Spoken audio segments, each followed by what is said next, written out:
Howdy, partners, and welcome to Season 6, Episode 18 of Dualistic Unity. This is our first episode with a guest. We had the lovely Paige Randall join us for this chat. We're recording this intro after the fact because we got so caught up in the conversation that we apparently forgot to. And that's all well and good. It was an amazing conversation. I resonated with so much of what Paige shared, and I don't really remember what was said, but I remember the way it made me feel. So I hope you're able to pick up on some of that as well. Absolutely. And I'm right there with you. And that reminds me of Maya Angelou's quote, which was that, people will forget what you say and what you do, but they'll never forget how you make them feel. And so we are absolutely in that space. And the conversation with Paige, I know, touched upon a little bit of the retreat because she was at the Virginia Beach retreat, touched a little bit upon creating content and the authentic or just the relationship that you have with yourself and with reality and how it doesn't always feel authentic for whatever reason. But I am very excited to watch the episode and remember what we chatted about, and excited for all of you to also jump in and see what we got into. So enjoy, and we'll see you soon. So, oh my goodness. Hi, everybody. Welcome to a very exciting episode. This is season 6, episode 18. And this is exciting for so many reasons. One of them being that this is the first time Jackie and I have had a guest. And this guest was on a roundtable number 7 in September of 2022. And then a year ago, she was on her own episode, season 4, episode 11, the base of being, a year ago as of February 14th, 2023. So happy anniversary. This is so accidental that this happens to be almost a year to the day that the last episode was premiered. And this is featuring Paige Randall, someone that we love, someone that we enjoy sharing time and existence with. She embodies so much of what we aim to do, being authentic, being ourselves. You can find her on Instagram. You can find her on TikTok at Paige Randall. All of the links will be included in the episode description. And we got to This is too good of an intro, man. What the hell? Hey, you were too good. Like it goes both ways. This is just, we got to hang out in person at the Virginia Beach retreat. Yeah, we did. And that was awesome. So thank you so much for being here with us, Paige. Jackie and I could not imagine a better fit, a better guest for us to open up the floodgates for episodes featuring guests. Bust them fucking open. Let's do it, baby. Oh my God. Yeah, I know. This is like super exciting. It was funny to finally meet you in person because I think we both realized how similar we are, and not even to just say that, but like, when you meet someone, you're like, holy shit, like I get you. That was how it was. And I remember when I walked in, I was like, there's a similar vibe in the house. Nice to meet you, Amanda. So that was like really cool. And I've been meaning to and wanting to meet Jackie for a fat minute now. I guess in person we'll have to wait. But like, this is cool. This is a fun little circle. I'm cozied up on my chair. I'm ready to just dive into literally anything. So yeah, that's all I have to say. yeah, Paige, the feeling is mutual. I've been wanting to just like shoot the shit with you for a fat minute, and I don't know why, reasons, life, things. We all are out here doing our thing. But yeah, I'm super stoked to have you here, and literally no idea what we're going to talk about at all. Nope. But yeah, one day we're going to meet in person, but even through the screen, I'm like, I relate to you so much. And you're 22, right? Just turned 23. Oh, we're the same during age. the retreat. Oh, that's amazing. Yeah, oh my God, a retreat birthday. That's, oh my gosh.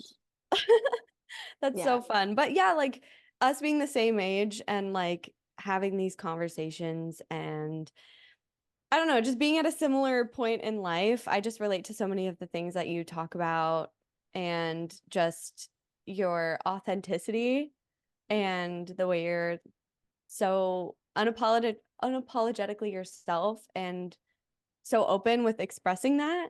It's really cool and admirable to me, because I post a little bit, but I would love to start posting more consistently, and just seeing your videos and you just showing up as you are, and like I just appreciate that so much. And so I don't know why I shy away from like being that authentic as well. That's And funny because it's all I was just talking to Amanda, like it's so funny how we perceive each other, because that's not, I would never pick that up from you. Or I was telling Amanda, I'm like, I would never pick up that you were scared to post or like or share, like, because she was talking about she just posted her first video like on TikTok today. And it's funny too. Yeah, I know, right? And it's funny too though, because you're saying those things about me where you're like, you post like, I wish I could post as consistently, or, talk about these things. And then as I look at myself, I think kind of the opposite. Like I was just on your page and I was like, I love how she can just ghost for a few days and then pop on. And like I was admiring that aspect of you, because where I've been heading lately is like, I always realize, but lately it's been more and more that I go through periods of my life where I know damn well there's no reason for me to be posting like as much as I feel like I'm posting for a purpose, or like for a reason that isn't even there. Like I feel like you get into these patterns. Oh, well, got to post today. What? So I've been at that place where I'm like, I kind of want to shut the F up and hop out of here, because I'm someone who's posted on social media for a very long time. And it didn't always used to be like talking videos, but whether it was like working out videos, or things like that, like I've gone through many phases, and it's like I've never taken the moment to shut up and hop off. And that's where I've been kind of being led to lately. So it's just funny. I just wanted to call that out, that how we perceive each other is just so interesting, because it's never how we think, like the ideas that we have. It just, oh. yeah, it just goes to show that like one end of the spectrum or the other, like you're still going to be judging yourself for something. Oh, sure. So it's just about, like however you show up authentically. Some people authentically post a lot. Some people authentically go ghost for months and then pop on and post something off the cuff and then turn off their phone, right? But that I'm not saying that's me at all, but like either end of the spectrum, you're going to think you're missing out on something. And I think that's the thing about duality, is that if you're one thing, you're missing out, or you can perceive that you're lacking in some way, but that's never the case. Like we just are what we are, and we fluctuate as I don't know, just as is necessary or as is appropriate for Yep.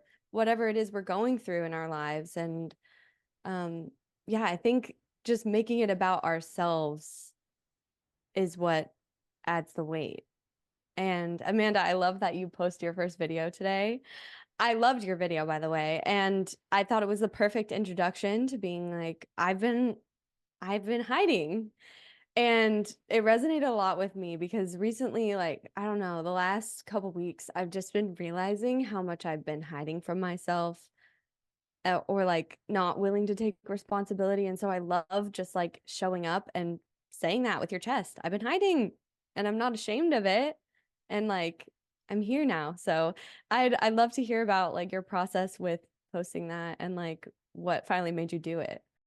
I had a conversation with Andrew this morning, and in that conversation, I was opening up about some of the things that I've been struggling with, and one of those things was posting, and how I was in this endless debate about how to be authentic in that first post, and whether or not I should put on makeup or do my hair, or whether it should be inside or outside. We should have a green screen background, and it was just like all of those were excuses, and really, what was I was just being a little bitch, and just saying that out loud to him. I was like, yeah, Yeah, we really are. We really are being a little scaredy cat.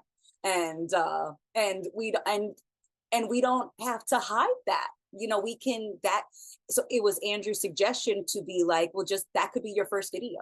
Just sharing that experience of the process leading up to sharing, and how we judge what's going to be shared, and how what is shared is going to be perceived, and the response you're going to get to that.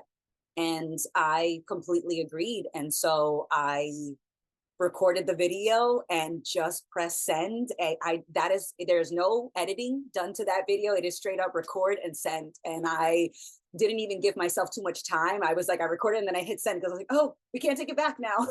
And so What a thrill. it was What a terrifying thrill. and exciting.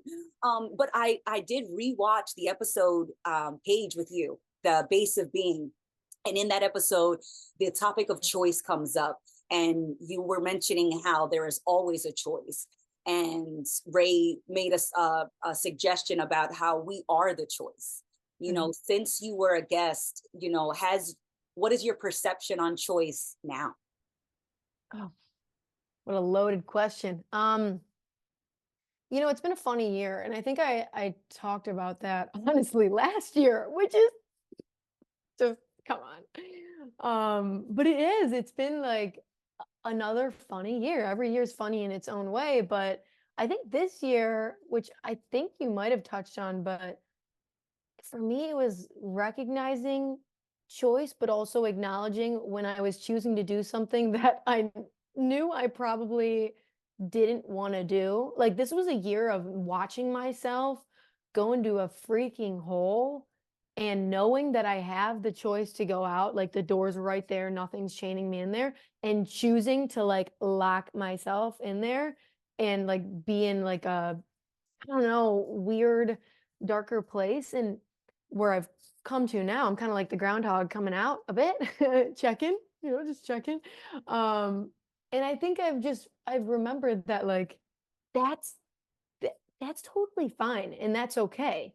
But there also comes to a point where, okay, like you have to be able to recognize when you are choosing your own suffering and choosing your own stagnancy. And there's nothing really wrong with that at the end of the day. There's no bad or good, but this year has just been a full year of like, okay, you're aware of all of your choices. What do you want to do? Like, what do you want to do with it? Because I'm also someone who struggles with like honing in on something, which is fine. Again, like there's nothing wrong with doing that. But when I have a inner desire every day to really try to hone in on something and craft something, and I know that I'm avoiding that because of my fear of what that could become, it's like, I don't know, I just keep getting presented with opportunities to recognize parts of myself that I thought were like gone or whatever, and recognizing that in any moment I can go back 100 steps or jump forward or go one step forward or backwards. Like in any moment, all of that exists. And any excuses that I make in my head are just things that I'm looking to grasp on and attach to. And I haven't really done anything yet. I'm still in this weird limbo phase, which is totally fine. It's just, oh my God, like just even being willing to admit that and recognize that like the chain that is holding you back is yourself. The door is open. Just being reminded of that this year has been interesting to say the least. Holy shit, Paige. That literally that brought me to tears because I resonated so hard. Because that was literally right before we hopped on this episode, I was feeling like a lot, and I've been feeling a lot because I've been feeling like I'm not taking responsibility for my life. And there are so many things that like I recognize the consequences of, and yet I continue to do them. And then I'm like, why am I doing this to myself? And almost knowing it's your fault makes it worse. Like, not that it's your fault, but it's your responsibility. It's your choice. And I'm like, I chose this. And I now can choose to make a different choice, but it's like so tempting to want to just roll over and play the victim in our lives, right? And so recognizing uncertainty and like recognizing that freedom is a possibility is like amazing, but at the same time, it can feel like a heavy, but only if you're making it heavy. Really, the only difference between the familiar choice and the unfamiliar choice is like the initial discomfort. And why am I so afraid of that fucking discomfort that I will just continue to, like you said, like lock myself in this dark room and like beat myself up for knowing that I could walk out and I'm not. And I'm just making the problem worse, really, when it's literally just as available of an option to walk out of that room, lock the door behind you, throw away the key, and like move on to this not better version, but like this new version of myself that I feel like rising up, that I like, that if I were, it's so hard because I want to say that I'm not living my life authentically anymore. Like it just doesn't feel like, it feels like I've outgrown this like version of like this like certain being with these specific habits and tendencies or habitual behaviors. And yet I'm still like staying there because it's comfortable, but it's not really comfortable anymore. And so the more comfortable thing is to allow yourself to grow. And I'm not going to make a narrative saying that like I'm not doing that, because I know I'm constantly growing, whether I want to be or not. But like I'm at this point where I'm just like, all right, fine, I guess I'll take responsibility. Like, I guess somebody's gonna have to clean up my room. Somebody's gonna have to like do all the little things that I don't want to do, or like nobody's gonna make me hone in on the tasks that I want to do, or like nobody else is gonna do that for me. So I have to do that. I have to put on my big girl shoes and take control of my life. Um, so Paige, oh my God, like related to everything you were saying there, that's, you literally like took the words out of my brain and like said them in a way, in a different enough way that it was like I was realizing it for the first time again. So yeah, that was beautiful. I love that consequence has come up, because consequence is defined as the result of an action, right? But when I hear the word consequence, I think punishment. And that's so just the connotation that's associated with the word. But consequence is just another word for the effect, the ripple, what comes next. And what comes next doesn't always have to be a punishment, but there is a ripple. There's always a ripple that happens. And no matter what you choose, a ripple is going to crash into the next one. And so I love that we're discussing choices and feeling like you're not being responsible, thinking about the consequences and thinking about the judgments that are not required. I wanted to say unnecessary, but every moment that has happened that I have experienced before was necessary for me to get at this particular point. Every judgment wasn't required, but it was necessary for me to get here. And if I could almost guarantee that I would end up in this conversation with both of you, I would willingly go back and experience all those judgments, all those fears, all those insecurities, all of those consequences, ripples, and quote unquote punishments, because this conversation, this moment makes all of those other moments worthwhile, whether I liked them or whether I was desperate to get out of them. So I just wanted to almost have a moment of appreciation for all of those judgments, for all of those times where I was not responsible, because that deepened my appreciation for the moments where I am responsible for my experience, because I am that experience. Shit. Shit. Yeah. And I would do the same. No, if seriously, like I really, that actually is something, like I've had some very not like we all have, like not so great experiences in my past, and like things that I've done that I'm like, oh my God, I don't even recognize who that is at all. But I always kind of like, I always did really appreciate them because I recognized how that was the very thing that like shaped me and or rather that was the opportunity for me to shape myself. And I really wouldn't be like as myself if I didn't go through that, you know? Like I really wouldn't. And what came to my mind was funny enough when we were at the Virginia retreat and I spent a lot of time like just like staring at the ocean. I love looking at the ocean. And I was having a good time on some mushy rooms and I was staring and I just kept watching the waves come up and crash and go back in.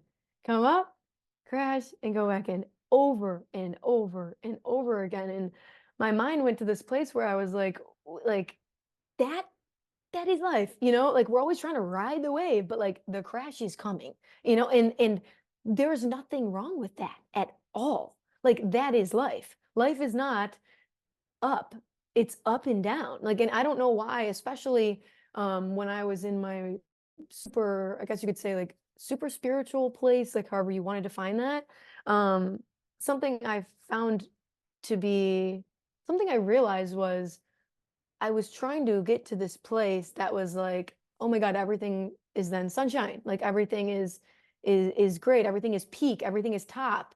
When now when I think about life and like the conceptually think about life, I literally view it as the crash and the rise. Like that's that's what it is. It's not anything else. And I think we have such a desire to like every day I have the desire to just keep riding the high, you know? And I think that's very human. But it's just funny because like inherently life is up and down. Like you look around in nature too, everything is surviving. Like, like animals are killing each other for food. There's, we are mowing over fields to harness food and water and like we're destroying and creating at the same exact time. And that's life. And yes, things can get out of balance, like sometimes I can fall into a big crash and like it takes a while for me to pull back up to ride, but that's life. And I'm finding so much peace within that, like in something as simple as staring at a wave, if you're willing, you can literally see your whole life reflected in that. Like you can see that rise and that fall, and there's nothing to escape. You can't escape that shit. Like you can't escape the experience of even the mind attaching yourself onto the thoughts. Like I'm sure I'll be 80 and still be like, fuck, did I switch that laundry load? And like I'm eating myself up about it, you know? But like if you can laugh at that, then like I just love humor. I love humor because it lightens the crashes and it also lightens when you're taking yourself too seriously and you build yourself up. So that's been like I don't know, that's been my way of like equalizing or neutralizing when I'm going through the big ups and downs. And I'd be curious to hear if you guys like relate to that or don't, like what your thoughts on that are.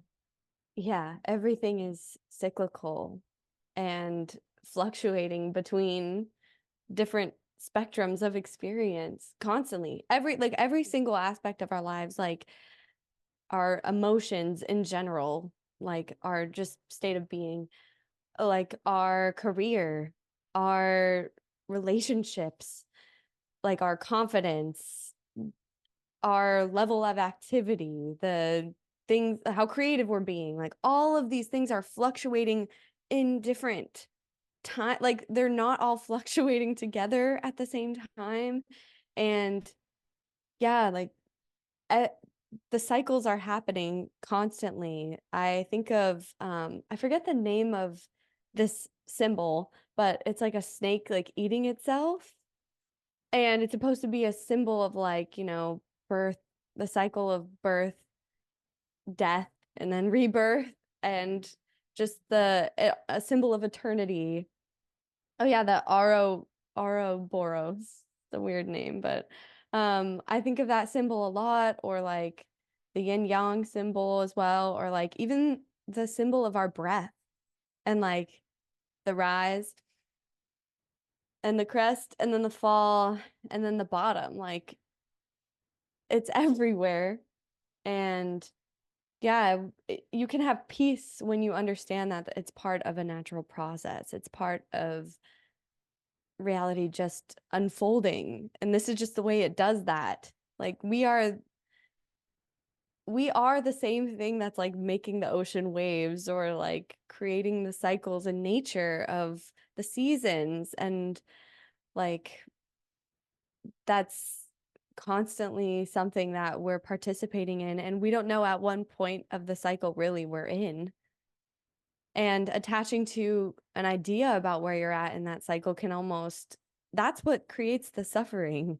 Because you think you're on a high and you're like, I definitely relate to wanting to ride that high. And I feel like constantly in my life, I'm trying to maintain that by like keeping my good habits and like, oh, I'm not doing enough yoga. If I was meditating more, I would feel better, right? Or like I just blame it on myself for going through a low. I'm like, if I'm going through a low, I must not be taking care of myself. I must be doing something wrong.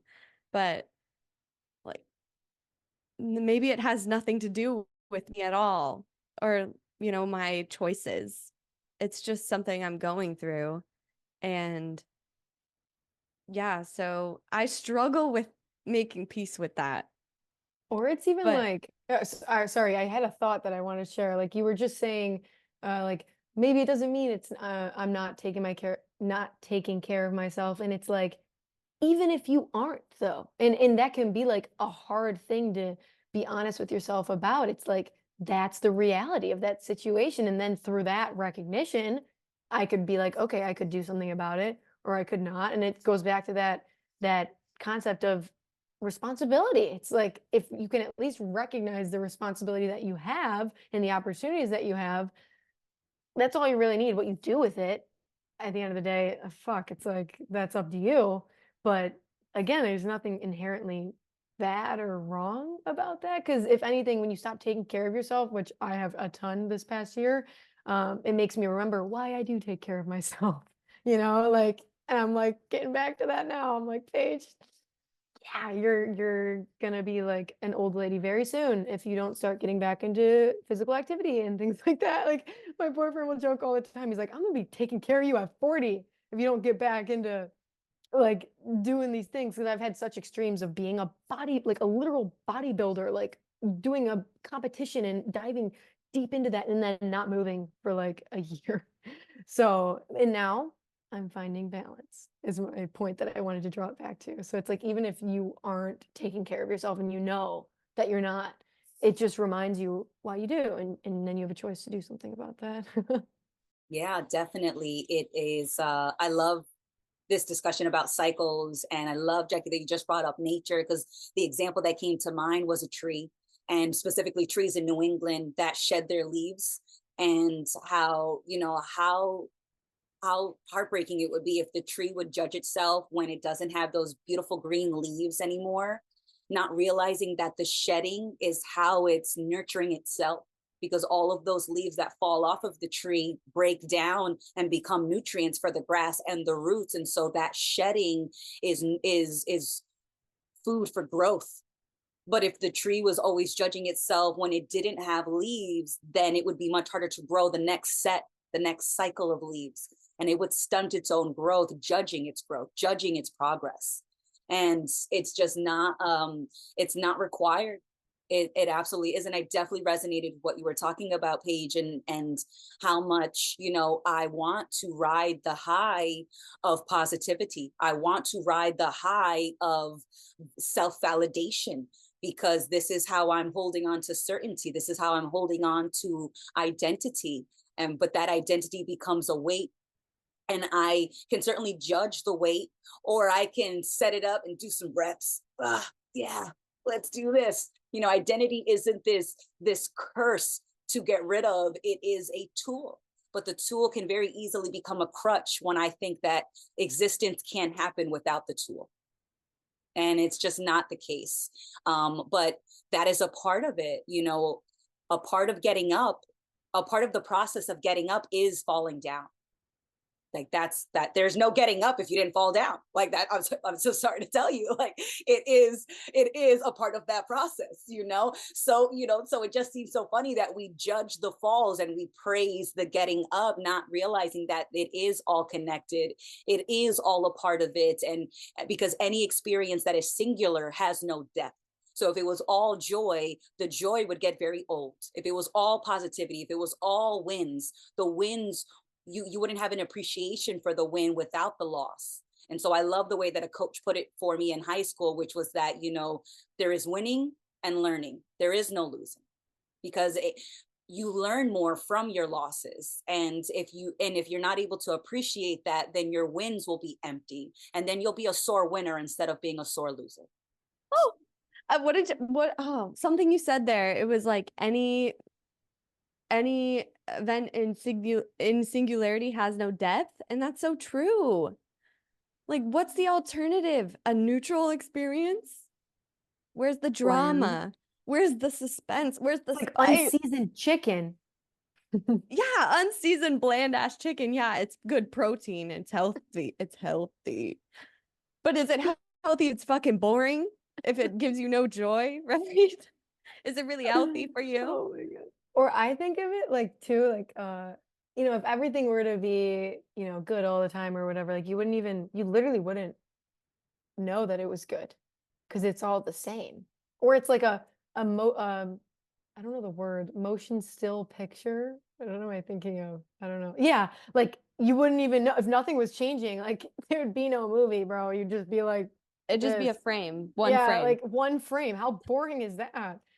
But obviously, and it's not to say like when you go through a sucky time, it doesn't suck. It's just that there's nothing wrong with the sucky time. Like let yourself be in that, like sink into that. And I've actually this year I've grown to actually really enjoy it, because now I'm like in this place where I'm like, okay, I'm trying to take all this stuff, and I'm not trying to get anywhere with it, but I'm trying to like just bring it into my being, like in the center of myself and my day, to always carry that with me, like to recognize when I'm going through a shitty interaction or a shitty circumstance, or someone tells you to fuck off and they make you feel like shit, like being okay with that, and like being able to smile or laugh, or maybe it's cry, like maybe I'm having a bad day and I am crying about it, like, and to let the moment be what it is and stop pushing against it so much.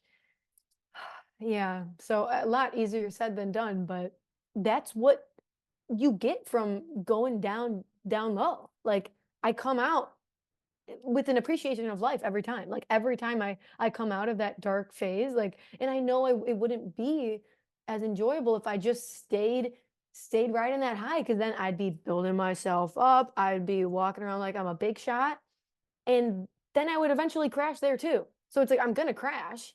So why might as well ride it, like might as well ride that shit out. Embrace Still the figuring suck. out, yeah, like yes, Yeah. I love that quote. And allow yourself to be humbled. Yeah, like I think that's so important, because if you were, like you said, just riding the high, you get on your high horse, you start feeling all good about yourself, and then you'd start to not see things, and you take it too far and you end up being an asshole, right? And then you eventually get humbled. And like, I'd rather, that happens before it gets to that extent. Like, I'd rather it happen more frequently and have it be less severe. And I think the way that you allow that to sort of happen a little bit more efficiently, rather than have it be these huge, oh my God, these huge fluctuations that fucking knock your glasses off your face, is just allowing them to happen when they are happening, right? And not trying to deny that you're like starting to feel a little bit down. You're starting to, be feeling a little bit more darkness or just introspection, and letting yourself feed into that. I struggle with like letting myself just feel shitty. Like it's like if I feel shitty, it's always a problem to be solved. And like to some extent, I understand that like when when your body or your life is like telling you that there's something wrong, like you should listen to that, right? And make a change, yes, to some extent. But also let yourself fucking sit in your bed and cry. Like, you're allowed to be sad, you're allowed to be hurt by things, you're allowed to mourn things, and like not even really, or you're allowed just to be sad and not know why and not have to fix it right away. But for me, I've habitually viewed that as like something being wrong, and it's just not. And Paige, I really resonated with what you shared of just that like a understanding that feeling inside, like once you've been through the shit and you know what you can handle and come out of that, of just like, I know I could kind of handle anything. And even when you're in a shitty situation, you can have like this level of internal relaxation, or just not detachment, but just like acceptance. And it's such like a subtle shift, but it's just knowing that like you don't have control, like you don't know how it's playing out. You don't have to make it worse for yourself. And that's all that, freedom really is just recognizing that you don't have to make it worse. Like, that's it. Like, you can make it better by not making it worse. That's it. I love that. On my way to the Virginia retreat, I was thinking about all the ways that I make myself feel better and why. And it was, thinking about how I was debating getting braces to fix like my teeth are healthy, they're in good shape, and yet somehow, for some reason, we were thinking that they're not good enough, that they need to be straighter. And the idea of getting braces made me feel better about the judgment of my teeth. And then I thought about, dyeing my hair. My hair is not naturally this reddish color, but I think that this color looks the best on me. And so I dye my hair to make myself feel better about not looking attractive enough with my original natural hair color. Or how I put on a padded bra when I go out to certain events and when I go out to do certain things, because I think that small breasts are not good enough. And so there are so many things that I still do to this day to make myself feel better about things that I never had to make myself feel bad about, because I never had to create the bar that I didn't reach. And then I never had to move that bar so that I couldn't reach it, even if I did something to make myself feel better, because deep down I knew that it wasn't authentic. And I was only really doing it to make myself more valuable, more, and it felt like a bitter pill to swallow, because I was putting myself through all of these things when I never had to. And I know that a lot of these bars we get shown by our friends and family in our society and our culture. And so, it's not like I got here, quote unquote, by myself, right? But I do maintain it, a lot of it, by myself. So, being able to admit that to myself with nobody watching was a very nourishing, like, comfortable moment, because I got to be there for myself with my insecurities as I was looking at them, not like they were a problem, but like they were an opportunity, like they were pointing towards something else, and I feel the same way about a lot of the emotions, a lot of the emotions that I think are negative, they're pointing towards something. I recently went through kidney stones, and so it felt like my kidneys refused to be silenced anymore. And they were like, damn it, we said drink more water and we meant it. And we were not taking care of ourselves. I refuse to be silent, and so here I am drinking my water, like, message received, got it, and I'm sure I will forget to drink water later, like it's these cycles happen because it seems like such an impossible mission to give myself, to pay attention to everything all the time.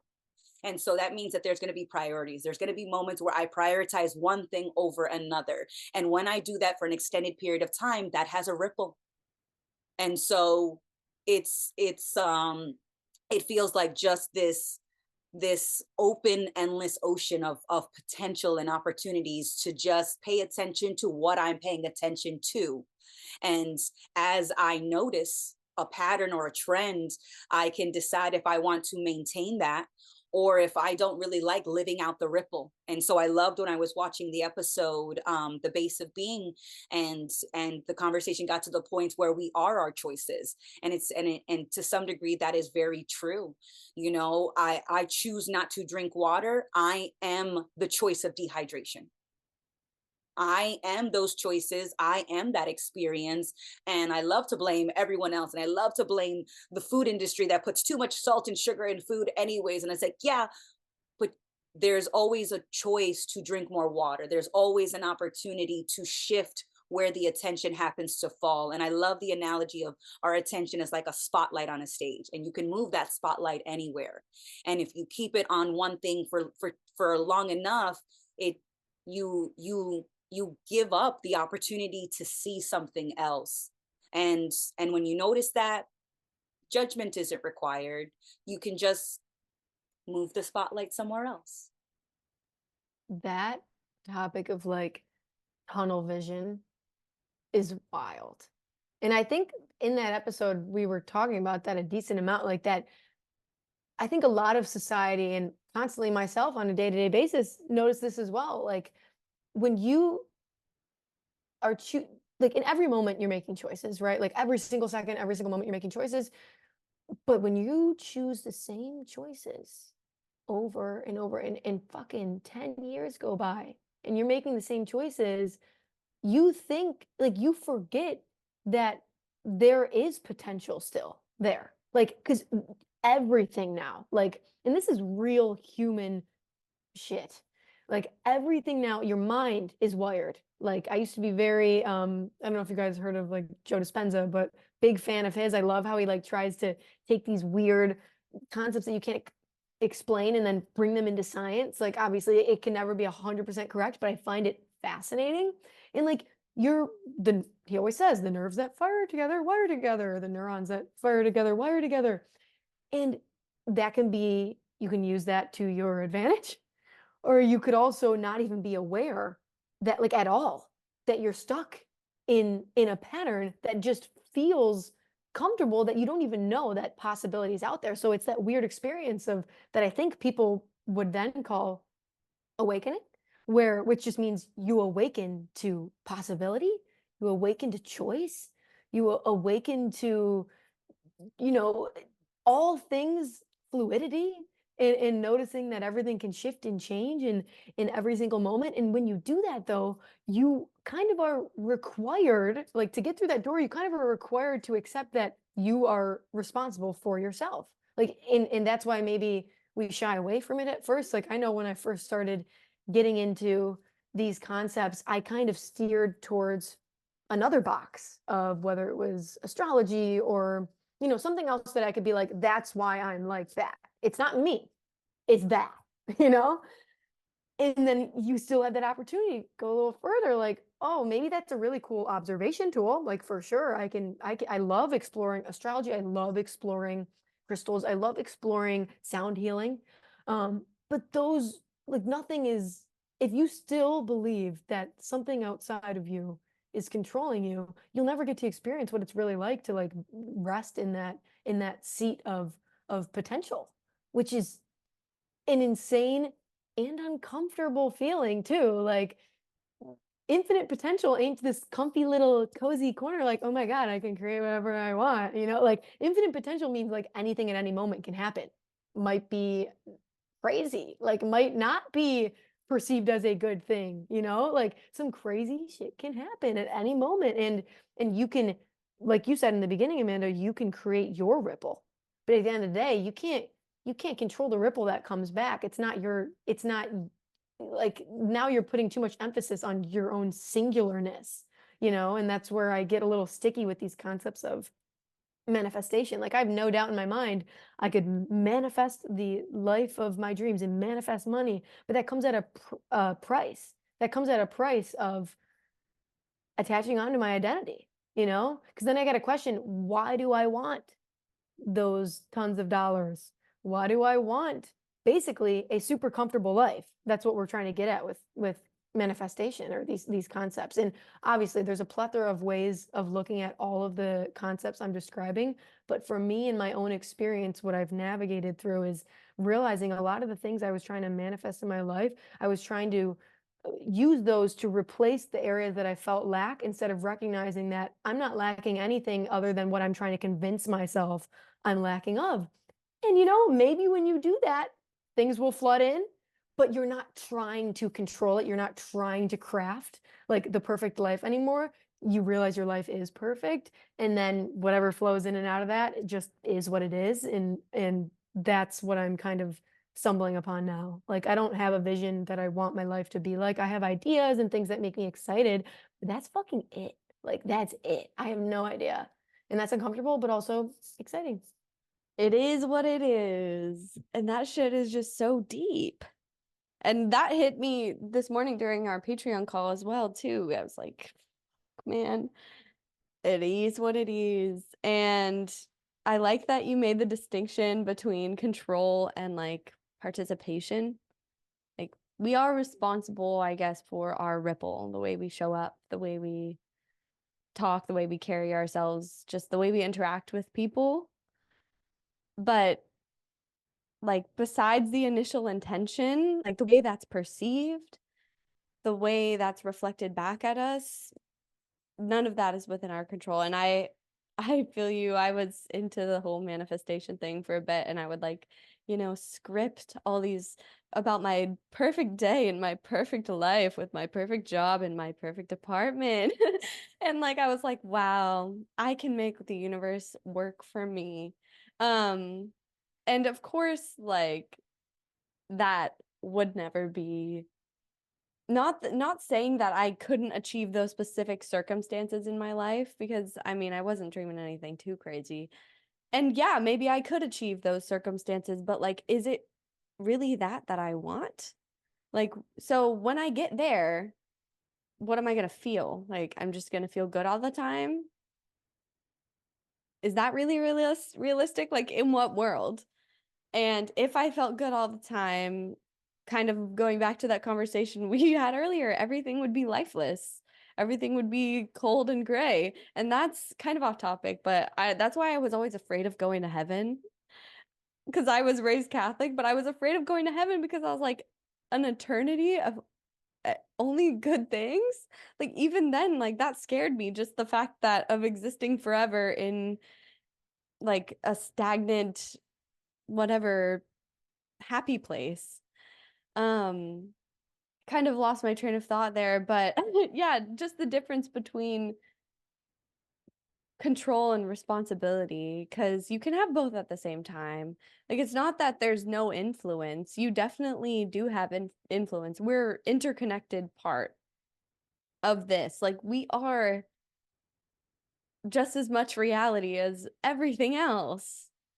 And so we do have influence, and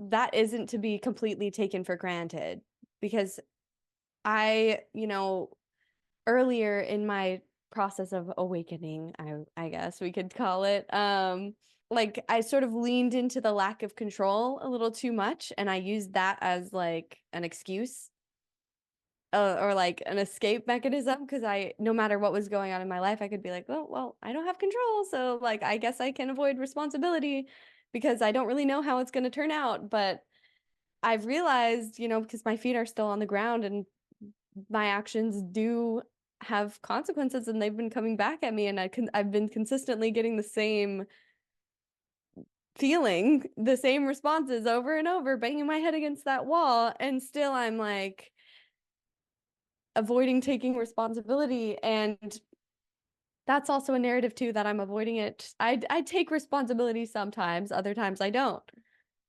But like, there are certain things that I feel like maybe I get it now. I get it now. All right, I'll clean it up. I'll clean up my own mess. And, I could just continue doing that and moving forward. But there's no like endpoint to that as well. So you can also have this baseline feeling of like, no matter what the fuck is happening, whether I'm taking responsibility or care of myself or not, it's still fine. Like, no matter what, like, even if I died today, I would still be at peace with the way I lived. Because it's not about getting anywhere, like, even getting good at, like, finding balance. It's just, you can never say what any of this is about or for. It's literally just right now. Like, if this was your last moment, would you have peace with that? And I think more so recently I can say that I do, even though I don't feel good all the time. I actually feel pretty crazy and insane and bad frequently. And that's okay. I love that manifestation has come up, because I definitely got caught up in that. I definitely bought what they were selling, and I ordered I had a subscription to the manifesting service, and it was always me desiring something else. And then I got to a certain point where I realized, like, to some degree, we're always manifesting. And what I mean by that is that our life constantly is reflecting what we're prioritizing. My life is constantly reflecting what I value. And so I could manifest a different life, but that different life won't show up unless there's a different person living that different life. And so I love the quote, very often a change of self is needed more than a change of scenery, because you could change the scenery 1,000,001 times, but if you're still showing up with the same identity, that identity will unfold in the same way. And so it doesn't matter what you're trying to change around you. It's what kind of experience do you want to live? What kind of experience do you want to be? And so I have goals, but my identity is not tied to those goals. So if we didn't accomplish said goal, it wouldn't be time wasted. And I say that because I was watching an episode with Chicharito, the football player, the famous football player, who was saying that in pursuit of a goal, you are changing. And so by the time you reach that goal, you're no longer the person who wanted to make it. And so it's almost like you're appreciating the experience of pursuing the goal, because you're seeing how much you are changing. And so when you get there, you're not the same person who wanted it. And so moving your attention, creating other goals, isn't so much tied to your identity, because you feel more like the process than you do like the person crossing the finish line. And so I love that he gave that example or from his perspective, that he was saying that, you're not the same person who wanted the goal even when you accomplished it. So if you were to change goals infinitely, you wouldn't care, because you're not tying yourself towards getting that. You're enjoying the process of just pursuing it. And so for both of you, what is your relationship with goal setting? Because I know that that's certainly a topic of a lot of confusion, like making a choice, making a decision, picking a goal, and is it authentic? So many of us are struggling with that. And so I'm just curious, how are you guys, like, what's your perception on goals and making choices? This is going to be kind of random, but my mind first went to, so I work with like my job, my day job. I work with founders who are trying to like scale their companies. Well, I help manage the course in the community. And I talk to founders every day, that are trying to make this thing that their baby, like grow big for the world. And sometimes like it gets messy is what I'm trying to say. And what they've taught me about goals, especially like some of the craziest best founders I've met, is that it, like you just said, it's not about the specific end. Like they're doing this to experience what it's like to pursue something and to grow something, and what that turns into. A lot of times you don't know. Like a lot of companies pivot and they change, and they're not they're not stuck on what they wanted it to be. They're letting it evolve to, like, they're letting it become what what it is, like what it's meant to be, which is constantly changing and constantly unfolding. And I think working with them this past year has like really changed my perspective on that, and changed my perspective on what we were talking about earlier, which is like this idea of getting there, making it there. Like you see a lot of founders, like I've talked to founders who are very successful and they're still going through shit, like a lot of shit. And they're still confused about where it's gonna go. They don't know what's gonna happen. And so like there's this false idea of safety and security when thinking about goals, right? Because like you're taking a goal, like if you get caught up in it, you're taking a goal and you're trying to get there a lot of times for a purpose, because you think you're going to get there and then be like, oh shit, all right, I'm in the clear. But like you just said, you're not the same person once you get there.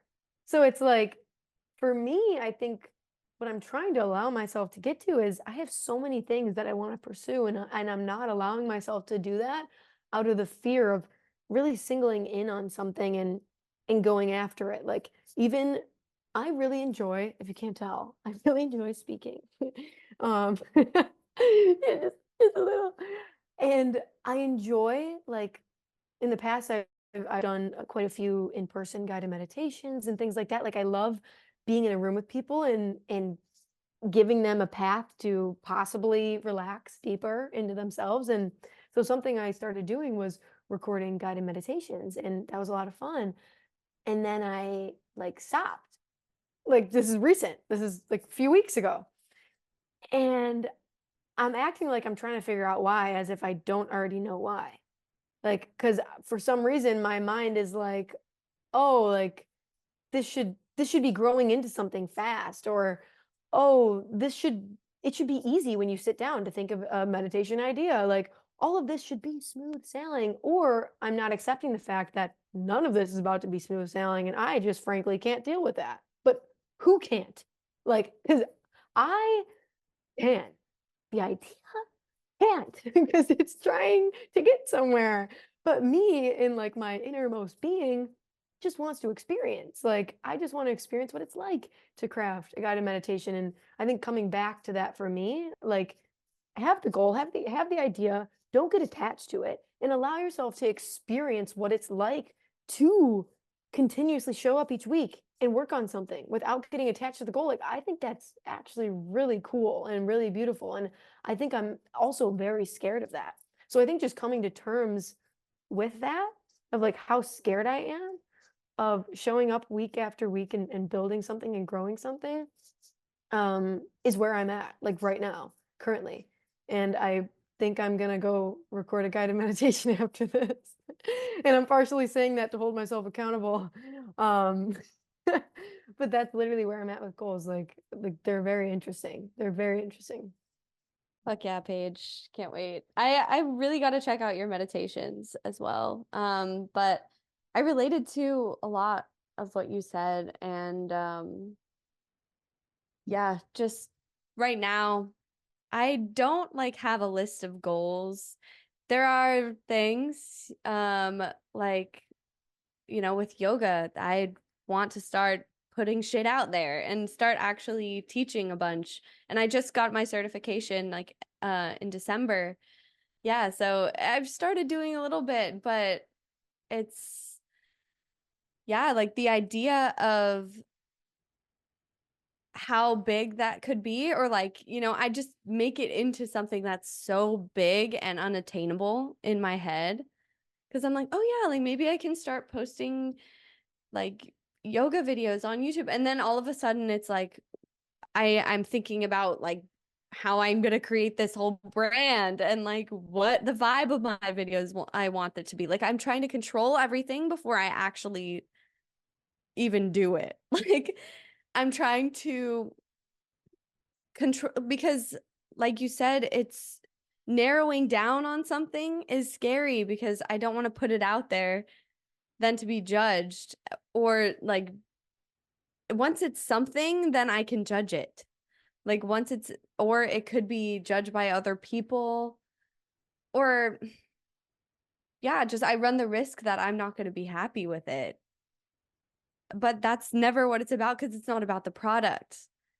Like you said, it's also not about, the identity of getting to be this person who does this. It's what it's about is just the actual action of doing it. And it's hard to focus on that and like see that as being valuable in and of itself, because I think just habitually we are fixated on concepts and like appearances and identity.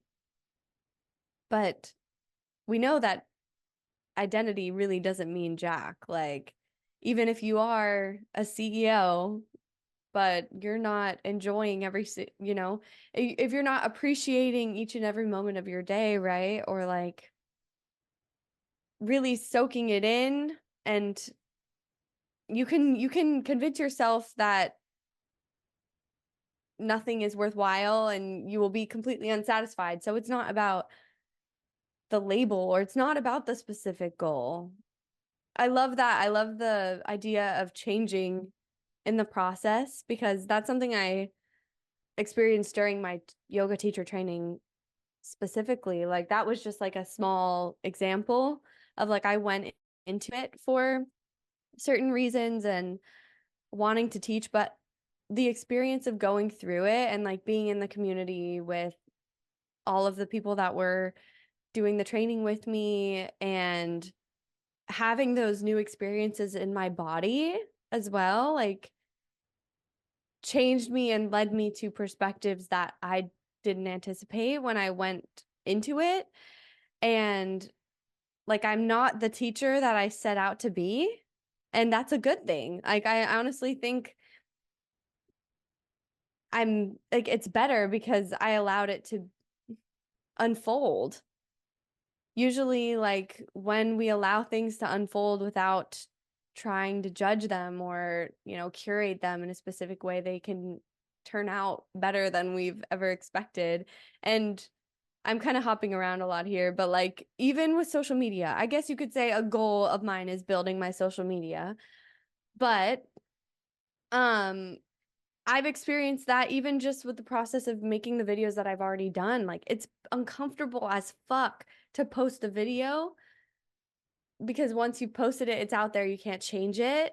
And like, all you can do is just keep making more. But it's been interesting to see how much I've grown just in the process of doing it. And so that's inspiring in and of itself. And like with the podcast too, like, just, you have to just fucking hop into things one thing at a time and not focus on the big, you know, scaled out idea that you have.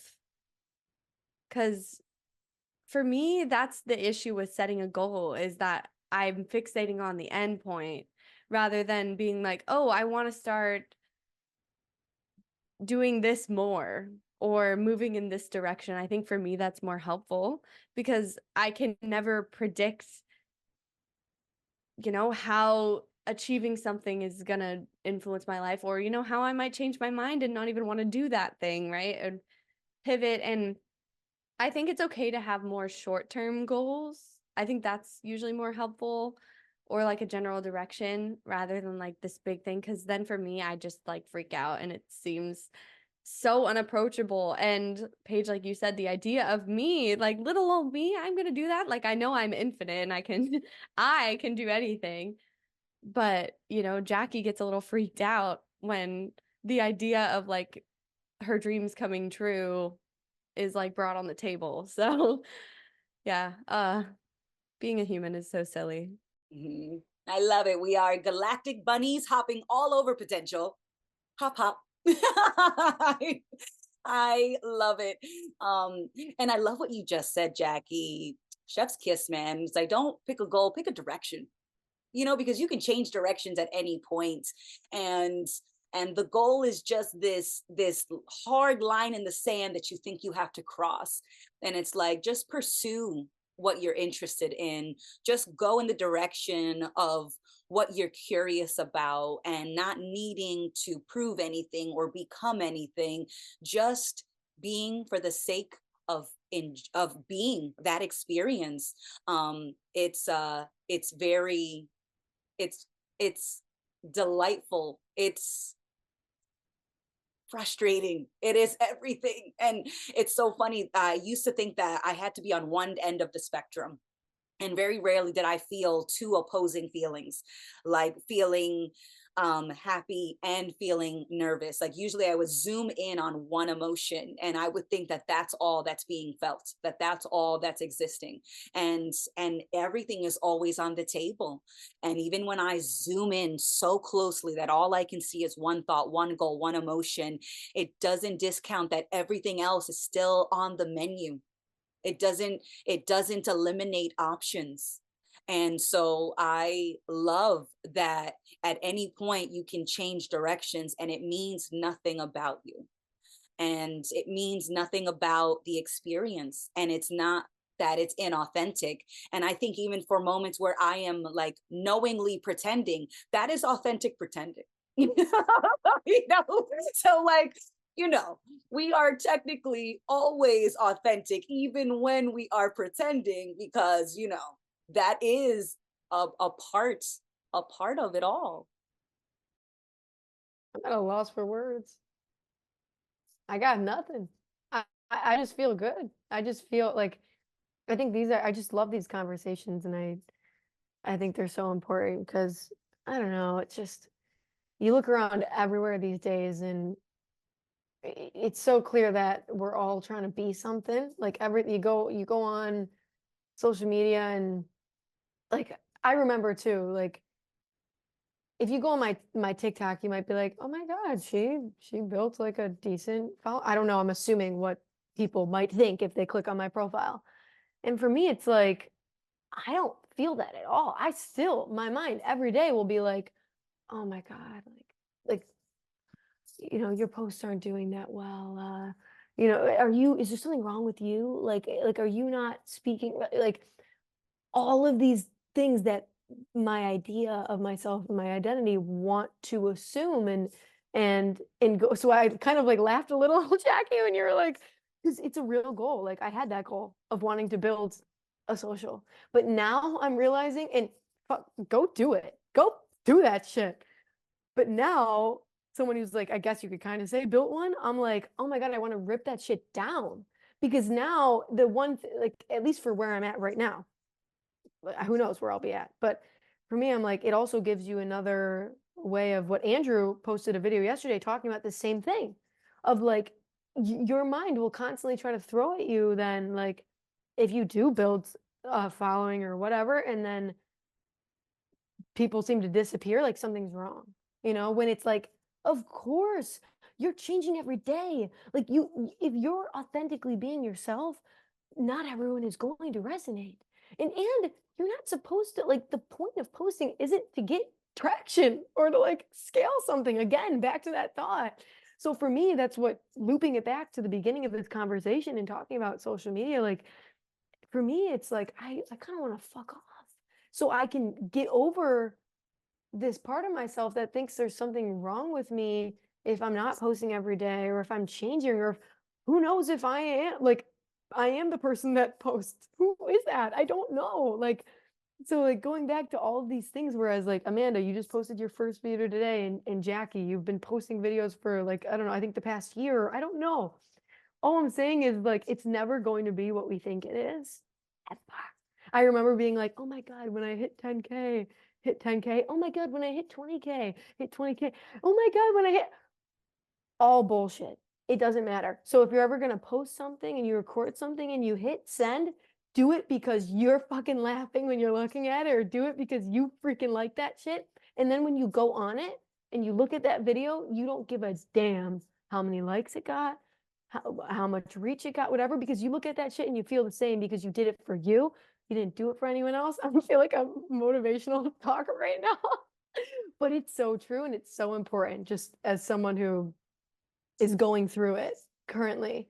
Like we should always, whatever we do in our lives, like do it for us. And that's the most selfless thing we can do, because when you do it for someone else, it's actually selfish because you're trying to convince people of something or convince yourself of something. When you do it solely for yourself, like that is selfless because you're letting go of whatever comes after that or whatever comes after hitting send or post, like you can still look at it in the same way because you did it for you. There's nothing else attached to it. And I just wanted to touch on that because like I know what it's like to, I don't know. I know what it's like. I'm just leave it at that. Yeah, I appreciate that, Paige. Yeah, for real. I love that. Just doing things for yourself, for the sake of doing it. We wouldn't think that would be such like a novel or like crazy concept. Like, no way. I can just make things because I want to make them. Or like I could just be a certain way because I want to be that way. No way. Like I don't have to overthink everything. What? That's insane. Yeah, it's easy. It's easier in the sense of like physical effort, mental effort to just like be yourself, but at the same time, it's harder because you have to accept being vulnerable and like you have to accept uncertainty, which is not fucking easy at all. Like as much as it can feel liberating and like initially when you understand like nothing is certain, our perceptions are strictly individual and nobody else is thinking the same things about you that you're thinking about yourself. That's liberating. You're like, oh yeah, that's so exciting. But at the same time, it's like, so then there's nothing I can do to protect myself from judgment or to do things the right way. Like, I just want to be told what to do. I just want to be told what to do in some sense. But it's fulfilling in and of itself to create something that you know is authentic or that you had fun making. And the videos that I post that are like that, where it's like, no, I just thought of this and I thought it would be funny, so I made it. Those are the ones that like I look back and I have a little chuckle. And honestly, those are the ones that do the best because they feel the most authentic. But when I'm sitting there like, let me think of something smart to say. Like what insights I've been mulling over recently. And then I record the first take and I'm like, that wasn't eloquent enough. Let me try again. I'm like, You're let me giving like me PTSD. I'm like, I'll add that one to the drafts, but let's see if I can make a better one. Like those are the ones that feel like, and I kind of cringe looking back at them, but at the same time, I look at them and I'm like, oh, that's kind of cute how she's like trying to be something. Like, oh, poor girl, I thought she had to be something. And I could have that level of empathy for myself. But at the same time, like it's a very clear difference and it feels different. And yeah, you're just creating weight where it doesn't need to be there. But in general, I agree, Paige. I also feel better after this conversation. Like I was feeling like a dark, stormy cloud earlier. And I was like, I really don't want to get on this call right now. I just want to like lay in my bed and cry and like feel sorry for myself. But I just love that even though this never solves anything, like these conversations don't make reality any less confusing or fucking intense and uncomfortable. Like it's not an answer, but it's just so nice to feel like I'm not alone. And it's not even that, just like honestly being able to talk about it and just like get it off your chest, like all these things that we sit in our mind and we think we're the only one going through it. It's it's a nice reminder to know that we're not alone in anything that we feel. And it's funny because it's like, yeah, we are alone in our subjectivity, but like all of us are here and we all feel that way. And like if there's no separation there, you can't be alone. It's like we're always together because we were never separate. So I love the reminder. These conversations are just like the most magical thing. And I'm so happy you joined us, Paige. And I'm excited for many, many chats to come because this was just amazing. And I resonate so much with you and like where you're at. I feel like we're going through a lot of the same things. So just really fun to shoot the shit about this endless question mark that we're constantly reckoning with. Oh my goodness. The quote that came to mind as you both were speaking was the best things in life are unexpected because there were no expectations. And usually when I have expectations, disappointment soon follows because very rarely does something meet my expectation exactly. And yet I still make them. I still make more expectations because that is my way of coping with uncertainty, or one of the ways, because, you know, I'm crafty. I've made many ways of coping. So I love that. For both of you, did you have any expectations of what like the DU retreat was going to be? Because I know, Jackie, we met in person at the Vermont retreat, and Paige, I just met you at the Virginia Beach retreat. Did you have any expectations that were met or were not met? I honest to God, I don't think I had any. I just knew it was gonna be a good time. Like I had no idea what it was gonna like, honest to God. Sounds And like an that's what expectation I've of always it being loved good. about, yeah, for real. And that's what I've always loved about like DU in general and like the community. And I'm a fan of community in general. Like I'm a community manager by day, community lover by night. Um I just the thing that I've always loved about this little like place in the world, this little ripple, is that I've never really felt like I even needed to. Like even if my mind did try to throw something in there, like it just goes out the other because I know I'm about to walk into a place where everyone's doing that too. Like they're all just there, And so that's why like on the way, like driving, like I thought maybe I would have some anxiety or whatever. None. Like I was just excited. And that's exactly how I felt the whole time. And yes, there were some times where, you're going through things and you feel uncomfortable, but like I was chilling. Like I was just all right. Like I was just at peace with what everything is. And that's what I'm learning to do in my day to day. Is like, can I just be okay with where I am, what I'm doing, what's going on, what's getting thrown at me? And if you can do that, like shit, you're good. You're good. For real. So Yeah, yeah, I also didn't really have like any specific expectations. I think they did a pretty good job of being like, yeah, this is yeah. just it's different based on who shows up. We don't have an agenda, so like there's no way I knew I couldn't expect anything. Yep. So I think I was just nervous or excited. I had a lot of buildup of energy like going to the retreat. I mean, I flew across the country to go to Vermont. I Yep. live in San Diego, so like that in and of itself was like made it into like a bigger deal, and like I had a longer time to like sit and like be like, what am I doing? Am I joining a cult right now? Like what's happening? Was this a good idea? But then immediately, like as soon as Levi picked me up from my Airbnb, Oh, literally, he's the and best. no, he's the best. And immediately I was like, okay, I'm chilling. Like as soon as I started meeting everybody and like the whole ride up to the retreat and the entire time at the retreat, I felt so just at peace. And yeah, there were moments where I like felt, like the temptation to try and be something. Yep. And then I kind of just laughed it off. And like, it's so cool to be in an environment too where you can like bring it up, be like, I almost said this because, I wanted y'all to think of me this way anyway. And everybody like, oh my God, I was doing that earlier. Like, I feel super, you can just air it out. And oh my gosh, yeah, it felt immediately free of judgment.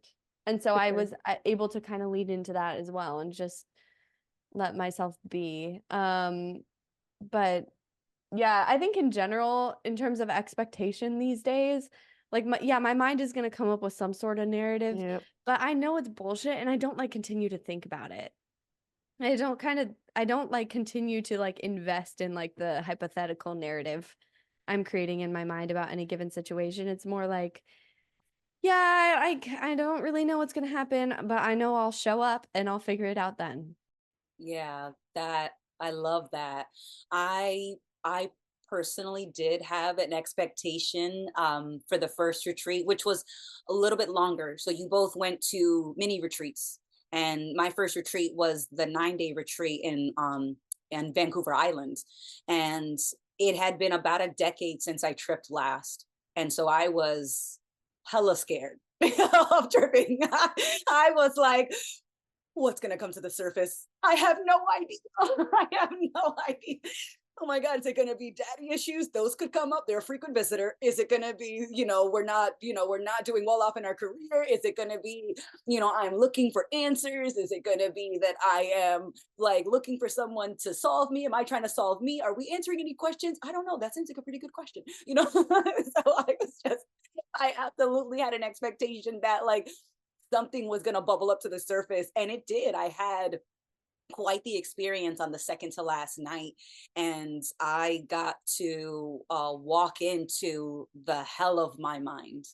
And it was about, I had closed my eyes and went, and what I ended up seeing was like a coliseum, and I'm in the center of the coliseum, but the coliseum is so dark, and so every step looks darker than the last, and I'm in the center of it, and I'm imagining all of these like scary monsters and these scary insecurities and thoughts, and I'm trying to convince myself that this is hell, that hell is real, that my whole life of experiencing what it felt like to be Amanda was just a hallucination, just so that I could convince myself that I was alive, just so that I could get ripped back down to hell, that bubble could be burst, and then that would make it feel even more of a shock that it was hell all along.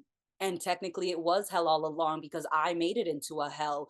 And I had a moment where it was like I had to surrender, like, okay, if hell is real, if we're in the middle of it, then there's no escaping of it. We're gonna get, whipped and slashed. My skin, I imagine my skin getting peeled off. I imagine all of these horrible scenarios.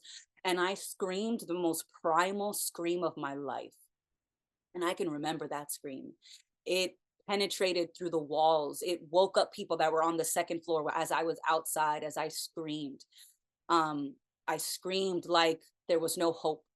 I screamed like there was no joy, and that any joy that I had felt was a hallucination, just so that I could experience that joy being ripped away. And that was the only reason why I felt it. And I screamed and surrendered into it, and then it all just disappeared. It was because I got to see firsthand that I was crafting that hell to trap myself within.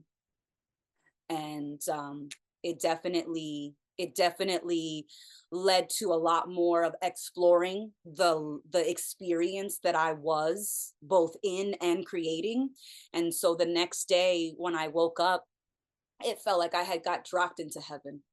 It felt like I was eating every bit of food for the first time, like I was experiencing life, like I was experiencing everything for the first time. And it definitely felt like heaven. And then this thought came to mind: don't get comfortable in heaven. And when I think about getting comfortable in heaven, is expecting it to always feel like heaven, and that quickly turns into a hell, is the expectation that could never be met. And so I definitely had an expectation for things bubbling up to the surface, and that expectation was met, but what followed the expectation was a surprise I could have never imagined.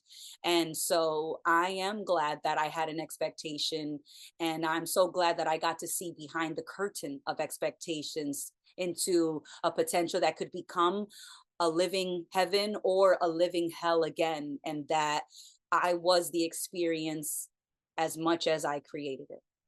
I don't even know what I'm supposed to say to that. That is wild. Like, that is beautiful and terrifying at the same time. And I think that just about sums up, like for real. And the more you try to figure it out, the less you're going to actually find an answer. And the more you let go, the more plethora of answers just come your way. And none of them are the answer. They're just like things you notice more, and you loosen up more, and you let go more. And it's terrifying and beautiful at the same exact time. So I think that's really cool that you were able to experience that crises in a beautiful way at the first retreat. Like, what a better spot to do it. What a better spot to do it. I don't know where else I would rather do that at. Yeah, and it was just super cool, like being around a big group of people, all being in that space. And everyone just being there. Like you can't put into words, but just being with people and just genuinely being with people. Like, if you know what I mean. I'm trying to use my vibes and not my words because I don't know how to put it into words.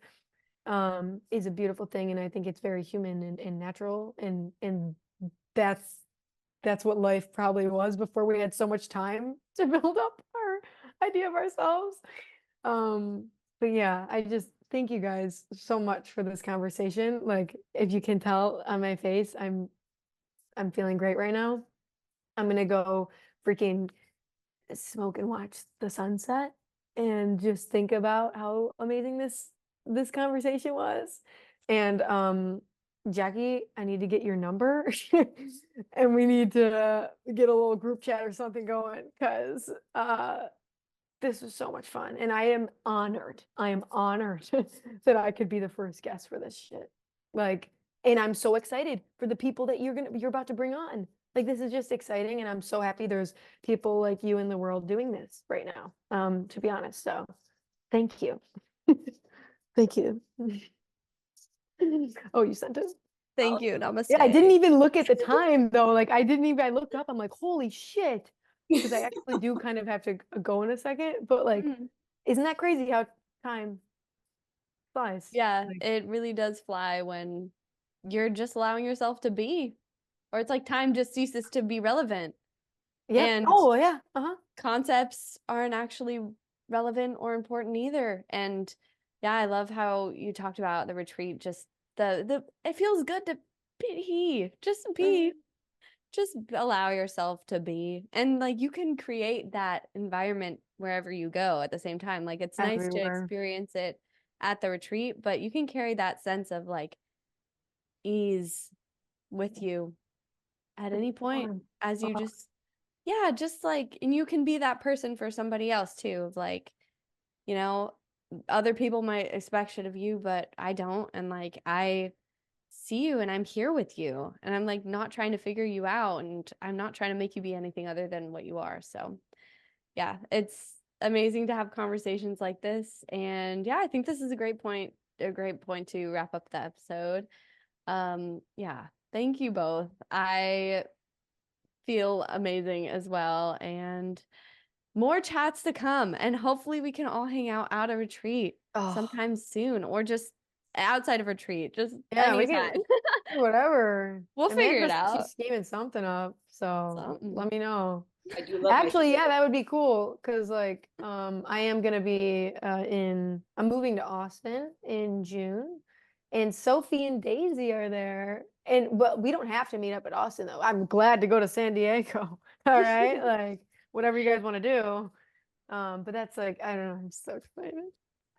Yeah, that will be happening soon. That's exciting. Well, oh my God, I didn't know you were moving.